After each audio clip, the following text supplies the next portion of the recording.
pauses me and goes, but it's not yours. I told him, I said, I was with my ex, and there's a possibility she may not be yours. You laid it all on the table. No. You didn't say it was no. You said, I had sex with my ex. We did not use protection, and I'm telling you, it's not yours. I don't want you around. I wanted something new. Oh, so now you are admitting that what he's saying is true. You told him straight up. Yes. This baby's not yours. I told him. I believe the only reason why we're here today is so he can get a way out. All of a sudden, he wants to get a DNA test. Miss Gray, when you look at a man and tell him the baby is not his, I mean, that's a capital D for doubt. He should have gave me a pass. He cheated on me. But it's not about the pass of cheating. It's about the fact that you looked at the man and told him it's not your child. That's what I'm saying. So if there was any door of doubt to be open, you just pressed it right on open and marched through it.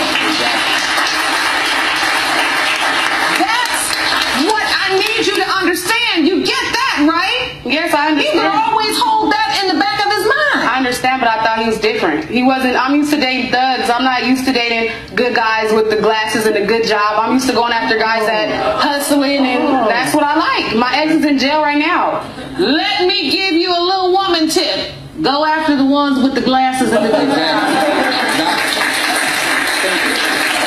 Hey, my IBMOR brothers. The clip that you just saw was from paternity court, and it's obvious what the situation was. It directly reflects back to a couple of videos that I did. One was a response to Solo TV, shout out to Solo84, about does a woman's sexual history matter? And as you can see, indeed it does. Because a woman's sexual history reflects a choice. Who she gives her body to reflects her mindset and her values about herself and the rest of the world. It also reflects back to a couple of videos I did about Russell Wilson and Sierra, about the good guy lames or the educated lames, which I call the beta provider males, against the bad boys and the thugs. I remember when I put up those two videos, a lot of women were in their feelings and they couldn't understand why black men or beta provider males were all in their feelings about that situation with Sierra and Russell Wilson and exactly what it represented in the real world amongst black men and black women. Now, in that video, what we saw was a rare moment of clarity and honesty from a black woman about what she likes and what she expects. Now, always in my videos, I put up a lot of extra information, charts and outside information where people can actually get a good visual about what the objective observation of this phenomena is. And simply put, it's a twin mating strategy. Now, the woman in the video said clearly that she was attracted to and preferred thugs, or in a white male vernacular, white bad boys. Now, when it comes down to what she needed to raise a family, what she preferred took a back seat. She needed the lame, the educated lame, the good guy, the beta provider male, even though she wasn't as attracted to him. Now, I don't know whether she loved him truly. I assume that she did, or she was just disappointed. But you can see her expectations for each are different. She never expected her ex or her thug to be anything different than what he was. She expected him to be a man, and she expected him to stand up for himself. But the beta provider male, the lame, the educated lame, she expected him to be a simp, expected him not to stand up for himself, expected him to sacrifice himself in the name of love. She expected him to be a walking doormat. So you can see why the so-called lames are wary of women with sketchy pasts. Now, if you remember from the last video that I did on Sierra and Russell Wilson, we talked about what makes a man attractive or makes a man a suitable mate for a woman and what they actually look for. And we looked at the lamps theory, which is what factors make up an attractiveness for a man, which is looks, athleticism, power, money, and status, which basically looks, power, money, and status. which is how women rank men, according to what she needs. We also talked about how that related to this one, which is a chart on retention vectors, how likely a woman is to be attracted to you and how likely she is to keep you around. And on the horizontal axis, as we talked about last time, was talked about desirability and attractiveness, whereas the ideal man and the bad boy on the right side of the horizontal axis were the most desired. And then the vertical axis, which is the retention vector, is the most needed. Those are what they call the beta attributes. And according to how badly she needs you, she's going to either choose the ideal man, which is a combination of the beta orbiter or the beta provider male and the bad boy, with the alphaness of the bad boy. Or if she has to settle, it'll be the beta provider male or the beta orbiter in this particular diagram. There are a lot of women that have problems with this particular diagram, even though most men know this is exactly true. This represents exactly what happens in the sexual marketplace. Chicks love bad boys and love to be on the bad boy side of the scale until they actually need you or need a man to actually provide for a stable environment for their children. Crystalline Kerosene. And then she's going to float up and choose one of the two guys on the top half of the beta attributes of the retention scale. Now, hopefully she gets that bad boy will turn into the ideal man and she'll live happily ever after. If not, she's going to have to settle for the beta orbiter or the beta provider, typical beta provider male, as you saw in the video. Now, we also looked at this one, which is the sexual market value graph. And you remember the curves of the twin mating strategy, where in the beginning, from about 15 to about 32 or 33, a woman's sexual market value is higher than a man's. But after like 32 or 33, a man's market value is higher than the woman's. And you can see that a lot of women will shift to the beta provider males or use their twin mating strategy to access the alpha male when she's young and switch over to the beta provider male when his stock starts to rise, so she can take advantage of the provision and protection. Now, here's a new chart I found that talks about male investment versus female sexual choice. In other words, how much is it for the average man to put in to actually get a woman to choose him? Now, if her value is low, then she has very little choice. She has to choose what she can get to get protection and provision, which is polygamy or having an alpha male choose her. And basically she becomes a rotation woman for an alpha male. Now, as her stock rises, a male has to have more of an investment to procure a female choice for a woman to actually choose him. You can see the choices depending on the culture that you're in. The arranged marriage, where the family secures the woman for the man, and secures protection and provision for the woman.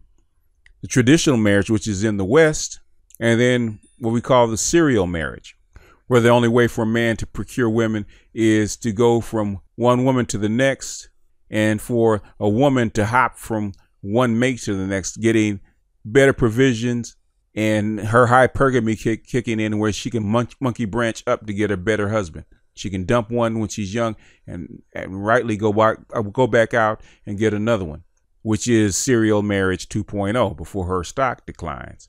Russell Wilson, Sierra. Now, when her choices start to get limited, she can get what we call serial monogamy, which is the long-term relationships. This is actually what most black women actually settle for, is a series of long-term relationships with guys to get that protection and provision without the guarantee of marriage. And as you go down the scale, which is a non-monogamous long-term relationship, she goes back into rotation, just like the polygamous aspect of her value earlier in her life. And then as she gets older, it gets more into hookups with long-term potential, and then goes down as she gets older and her value drops. her sexual choices narrow, and now she's just looking to date or hooking up to have a partner or have a mate, period.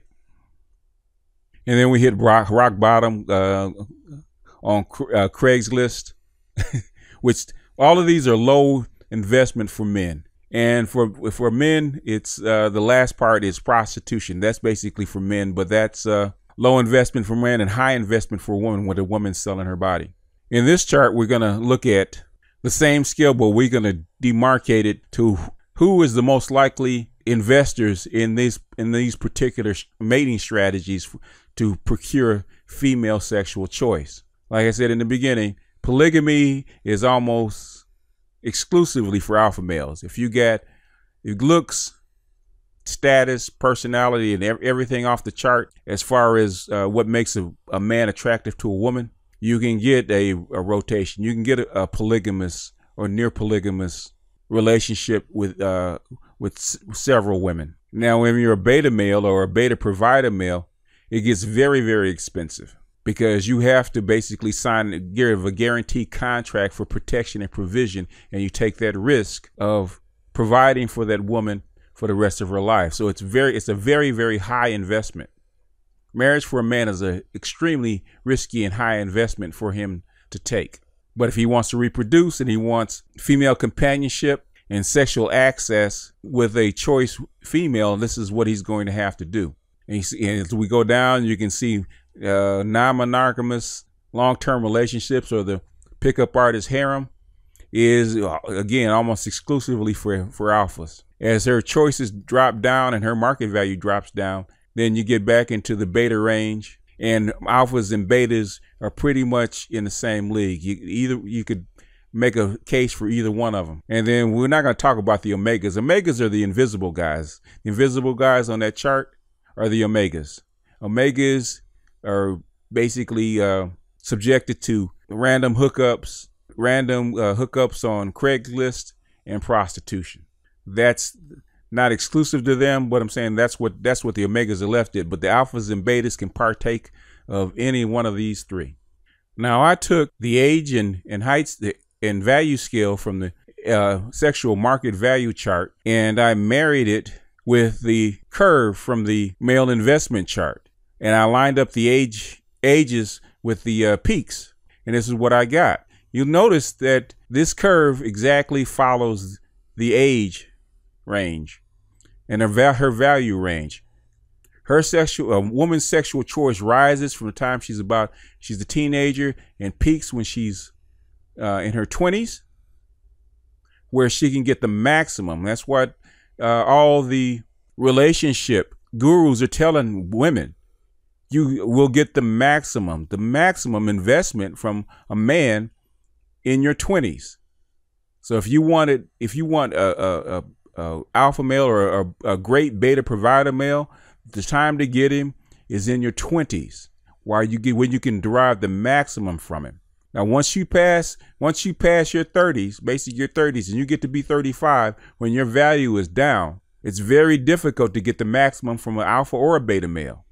Once you pass 35, all you're going to get is hookups with the potential for long-term relationships, because the power dynamic has shifted.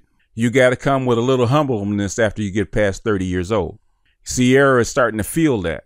You know, when she was in her 20s, she could cut up and do the stuff that she's doing and get away with it, and nobody would say anything. But now that you're 30 and you want to cut up in court and you want to embarrass Russell Wilson, he's having second thoughts.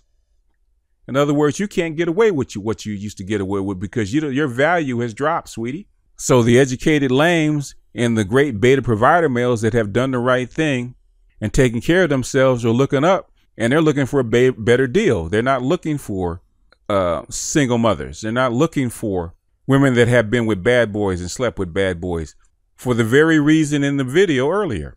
Men, contrary to popular belief, aren't stupid. Even though we can act that way to get access to vagina, we're not stupid. Men know when they're getting a raw deal. Just like that woman in the video. She thought she could get a pass. That's exactly what she said. She thought she could get a pass because she was dealing with a beta provider male, or what she thought was a simp. But even the simp knew how to get out and do business. Just like he told her, if it's my baby, I'll deal with you. You know, I'll try to make it work for the sake of the kid. But if it ain't my kid, there's no way in hell that I'm going to take care of you and your bastard child that you had by somebody else. And just because I'm a decent guy doesn't mean I'm a simp and I'm an idiot. Simps, contrary to popular beliefs, are not idiots. Beta provider males, contrary to popular beliefs, are not idiots.